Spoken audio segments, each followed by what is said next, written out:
once in a great while, I feel like aviation produces a marvel, and it's something that's so different that you can almost see the aviation future unfolding.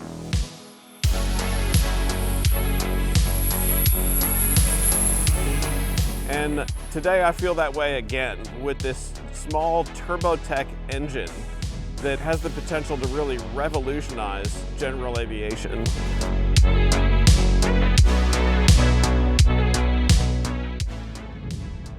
So that, we believe, is the first practical turboprop backcountry small airplane in existence anywhere in the world. The idea of a heavy fuel or a jet fueled turboprop airplane has been a goal that a lot of people have tried to achieve, and no one's done it successfully until now. The engine itself is a Turbotech TP-R90, which is a regenerative cycle turboprop. All of the hot exhaust gas coming out of the turbine preheats all of the cold inlet air going into the turbine, and all that thermal energy that's normally lost going out the exhaust is turned back into kinetic energy, which means we get fuel economy, gallons per hour, the same as a piston airplane.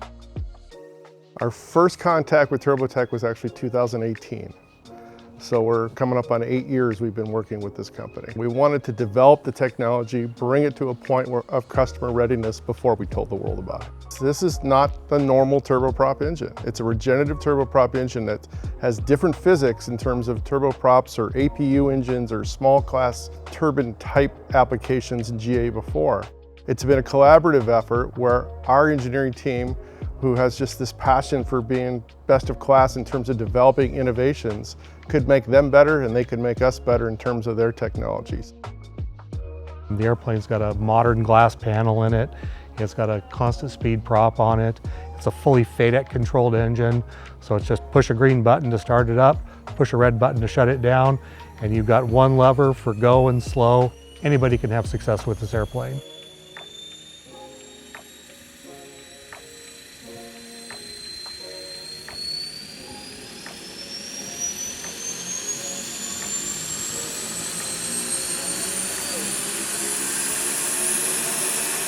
It's just like the original, you hold that green button down throughout the entire start process, correct? Correct. So where do you like to do your run-up? Well, there really is no run-up. I'm just kidding. But the one thing that we do is that I'm just going to pull over here, and I'm just going to test throttle response and take it up to 50%. So if I make a throttle change here, the target changes. It climbs right up, yeah. And it climbs right up. So as a pilot, that makes it very easy to verify that the turbine is actually doing what the ECU is commanding. I just make sure I get normal throttle response. You can see the airplane really wants to go. So takeoff is pretty normal for a Cub. We're just going to advance the throttle. The power comes in. We'll push the stick forward, lift up the tail, relax the stick pressure, and the airplane will just fly itself right off. Nice. But it's quiet, it's smooth. This one's rigged really nice. It flies pretty much hands off. And what was our fuel flow at takeoff? I didn't notice that. Well, we're still at 100%, so fuel flow's the same. And we're doing terrain ahead. 40 liters per hour. Yeah, 10 gallons an hour. Okay, great. Easy to remember. We were out flying earlier today, and we were seeing anywhere between 6 and 10 gallons an hour most of the flying that we were doing with this engine. So that's the one big differentiator that the Turbotech guys were able to do with this engine, is get sea-level, piston-level efficiency out of a turbine.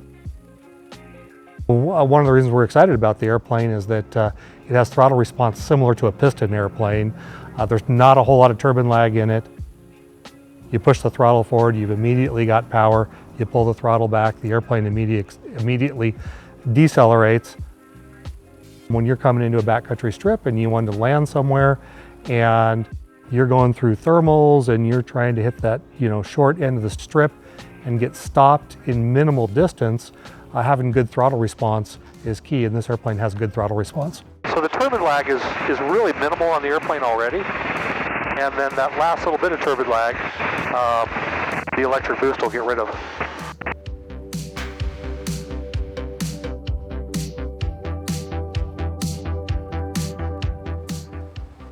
Oh, it is so crazy smooth. It's just, we talk about a lot of pistons as being having turbine smooth.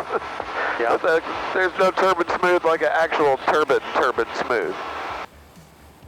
This has got the G-series ailerons that came out of the X-Cub program. So it's about twice the rate of roll for half the stick pressure. Gotcha. And it's much better balanced between pitch and roll than a Super Cub or a Carbon Cub SS or that first UL. It's hard to compare because it was a long time ago and it was a really bumpy day. Yep. But this one just, the plane seems, it flies bigger. Really beautiful control harmonization. And Yeah. Short approach. a little slow flight. Sure. Short approach approved, wind 270 at 4, runway 27, wait for the options. Okay, coming back all the way to idle. Okay, well, slow it into 45 miles an hour indicated. Heck, that seems solid as a rock. It's holding altitude at 38%. Okay, just a little turn left and right.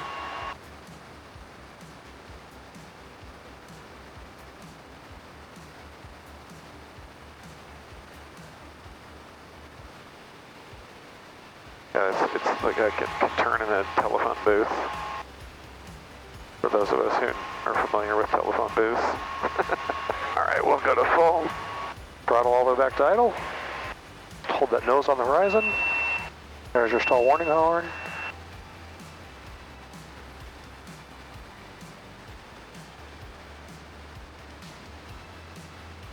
So it's very benign. It's just like any other Cub out there. We'll just pitch it up and we'll do one clean stall. Yeah, and it's like with the turbine, you can move that throttle with that power lever without any penalty. Okay, 41 clean.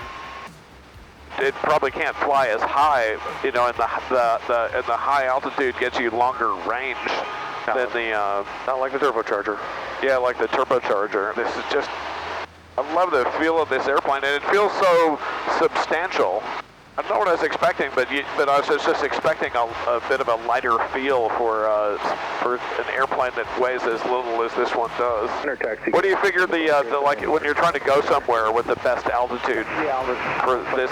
Because I think I wanted to say it was like in the 10 or 12,000. Is correct.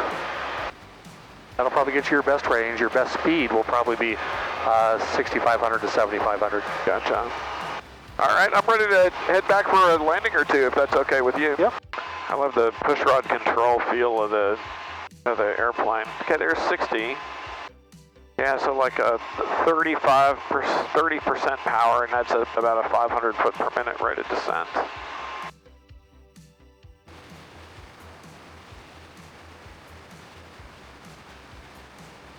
Yep.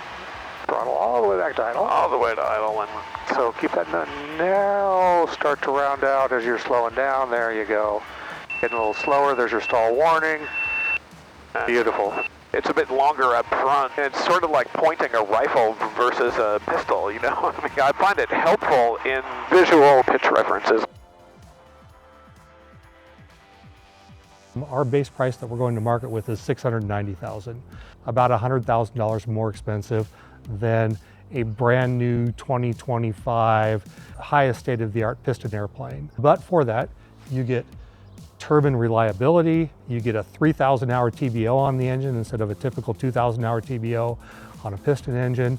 Jet fuel is less expensive than aviation gasoline. It's available a lot more spaces. There's a lot of places in the world where you just simply cannot buy aviation gasoline anymore. And this airplane here being able to run on jet fuel or even diesel, it should do well in those other markets as well. This airplane will be at Oshkosh. It'll be on static display at Oshkosh. Then we should have airplanes going out to dealers in the first half of 2027, and we're expecting the first consumer deliveries in the second half of 2027. You know, you'd think a turboprop aircraft that uses the same amount of fuel as a similarly sized piston is just a game changer in GA. The experience of flying it is it's super exciting, but it's also it just feels so normal. Frankly, the UL has always been my favorite.